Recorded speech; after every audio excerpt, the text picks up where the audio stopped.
আসসালামু আলাইকুম। Hi guys, আপনারা সবাই কেমন আছেন? তো এটা আমাদের ফ্যাক্টরি। আমাদের ফ্যাক্টরিতে নির্বাচনের প্রচারণা চলছে। তো সবাই ব্যস্ত আছেন নির্বাচনের জন্য। তো কেউ আছেন সাজানো ব্যস্ত, কেউ আছেন পোস্টার লাগানোর ব্যস্ততায়। তো এক পর্যায়ে এই ভাইটি দেখতেছেন যে সাজানো হয়ে গেছে কিনা। তো এই ভাইটি দেখে চলে যাচ্ছেন। প্রত্যেকটা ফ্লোরে এবং প্রত্যেকটা লাইনে সুন্দরভাবে সাজানো হয়েছে, মনোরম পরিবেশে সাজানো হয়েছে যে নির্বাচনের জন্য। এমনকি এই নির্বাচনটি আমাদের অন্য নির্বাচনের থেকে একটু ব্যতিক্রম। তা সংসদ নির্বাচন হোক আর চেয়ারম্যান মেম্বারের নির্বাচন হোক।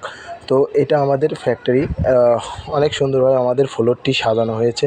তো এখন আপনাদের দেখাবো নির্বাচনের মিছিল কীরকমভাবে হয়। দেখেন, এখানে একদল মিছিল নিয়ে আসতেছে তার প্রার্থীকে নিয়ে। এইটা হচ্ছে জগ মার্কা।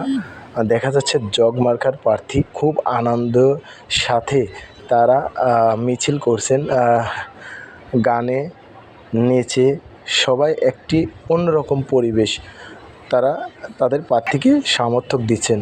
তো এইটি দেখেন, মরগ মার্কা প্রার্থী তারাও খুব সুন্দরভাবে তাদের প্রচারণা চালিয়ে যাচ্ছে নির্বাচনের আগে যেটি হয় এবং হয়ে থাকে।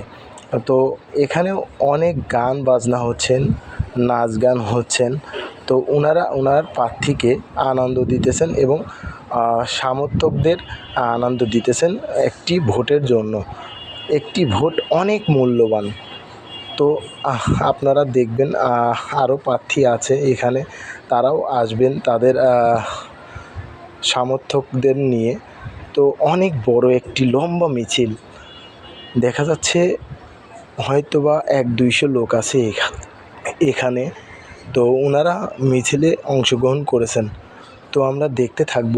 অনেক সুন্দর একটি পরিবেশ, কোনো বিশৃঙ্খলা কোনো কিছুই নেই, শুধু তারা তাদের প্রচারণাটি করে যাচ্ছে এবং আনন্দ দিচ্ছে, নেচে গান গেয়ে নির্বাচনে প্রচারণা করছে। এদিকে দেখা যাচ্ছে টেলিভিশন মার্কা, তারাও ঠিক একইভাবে তাদের প্রার্থীকে আনন্দ এবং তাদের সমর্থকদের আনন্দ দিতেছেন নেচে গেয়ে। অনেকে দেখা যাচ্ছে ভিডিও করছেন। তো অনেক সুন্দরভাবে আমাদের নির্বাচন হয় প্রতি 2 বছর পর পর। যেরকম সংসদ সদস্যদের নির্বাচন হয়, যেরকম চেয়ারম্যান মেম্বারদের নির্বাচন হয়, ঠিক আমাদেরও সেম একই নির্বাচন হয়। তো এখানেও আমরা অনেক বড় একটি মিছিল দেখতে পাচ্ছি। সবাই হাসতেছে, নাচছে এবং বাঁশি বাজাচ্ছে। তো এখানেও অনেক বড় মিছিল। সবাই ভালো থাকবেন। আবারও নতুন ভিডিও নিয়ে আপনাদের মাঝে আসব। ভিডিওটি কেমন হলো সবাই লাইক কমেন্ট করে জানিয়ে দিবেন এবং আমার জন্য দোয়া করবেন। আসসালামু আলাইকুম।